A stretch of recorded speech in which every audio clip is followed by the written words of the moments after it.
All right, prime time again. The roof.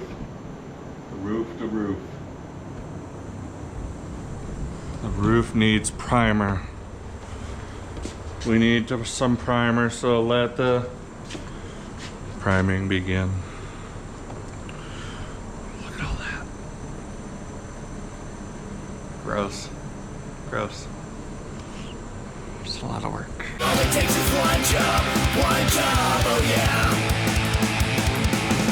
All it takes is one job, and everything is gonna be okay. Alright, we did it. Turned out good. My back hurts. My front hurts. Gustavo's front hurts. But look at that. That is a long time coming, even to this point. And it's pretty straight. So that's a bonus. Yep. 1 week for us, 2 minutes for you. That's right. You lucky ducks. You lucky little ducks. Customs Hobo Edition. We are trying to come up with a way to get around this thing and to where I can spray clear, because I can't be getting up off the ladder to just spray these chunks of clear. It'll be a real mess. So what we're gonna try to do here is I'm going to stand in this here shopping cart we liberated, and I haven't got in this thing yet.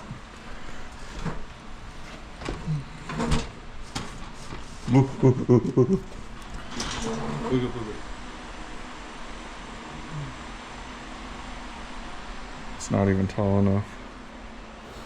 It's because we put the low pros on it today. The wheels were kind of bad, and I had some shopping cart wheels here from our, what do you call it? Remote control, our RC pedal car, yeah, RC pedal car project.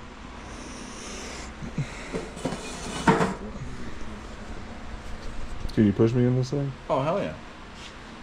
Let's take it for a rip, bud. Out for a rip. I feel relatively stable. I feel like I'm in control. That's good. You are in control. Alright, pull back. Because we're gonna go ahead and get coats in both directions. Reverse. Ah! That was a Chunk of filler. something. We're probably out of sweep before We're gonna. Now I'm getting too close. we. See, this is why we're practicing. I probably need to put a line of tape too, as a reference as I back up, so I don't go right into that tire.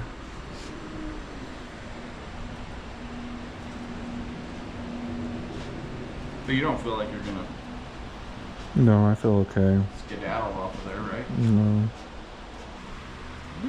It's like a typewriter. it's like the most extreme thing ever done in a shopping cart. Extreme. It's the most extreme sport GoPro has ever caught. It's like bum fights. This is gonna be interesting going around that tire. It really is. I feel like I'm gonna hit eventually. And it gets me farther away, so that when we do that piece, it's we're gonna have a thing. I think we're gonna have to jack stand it. You know, if we do jack stand it though, I could lower it down. At least where it's level with the front. It's gonna screw up some tape work, but I think that's what we're gonna have to do. We can always tape. Alright, take two. We got the wheels off. Alright. That's kind of getting out there. Been trained for this all my life. The grocery store.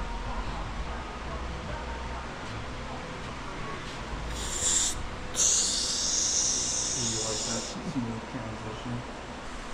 Yeah. How's that for speed? It's probably alright. It's pretty clean on it. Get on with it here. Any painters out there that have done something like this? I'd like to hear how you did it.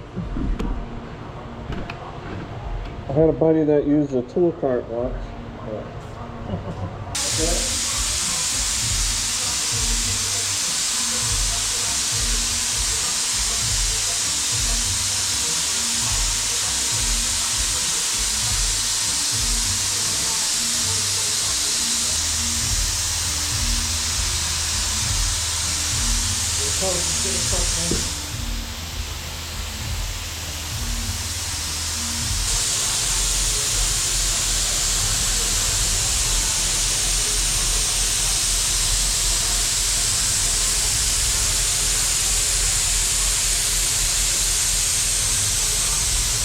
From a painting standpoint, that was actually a lot easier than walking. So that ended up working out pretty well. The sealer turned out pretty smooth for sealer, and walking it was just great because we didn't have to climb up that ladder, do that section, climb down, climb up, do that section, because it creates so much dry spray when you're lapping it like that. And it really helped to tack it on this other side. After we had done the one side, I noticed there was a lot of dust. We tacked it, and it went really pretty well. Better than I could hope, really. So now we're gonna do our white, and then we're gonna do our, we'll call it an intermediate coat or a tri-coat. And our tri-coat is just a base coat binder, which is a clear base coat. And I've pre-mixed it with flake. I use some Ed Roth mini flake. So there's some flake in the clear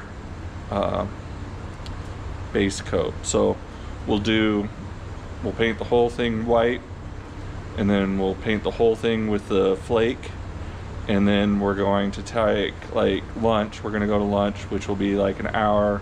We'll give it an hour and a half, and then we'll come back and we'll mask off our two-tone.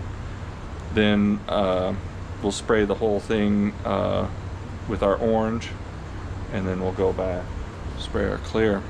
It's gonna be interesting because we got to stick the visor on there so we can set up our two-tone, and then after we tape the two-tone, we'll pull the visor back off, paint the two-tone underneath it, and paint the two-tone on the visor.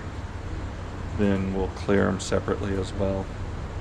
It'd be nice to spray the edge of the visor with this because the color won't change. The color does change if you spray it at a different angle or anything. I am having a little bit of trouble that already on the hood and cowl matching the other side there.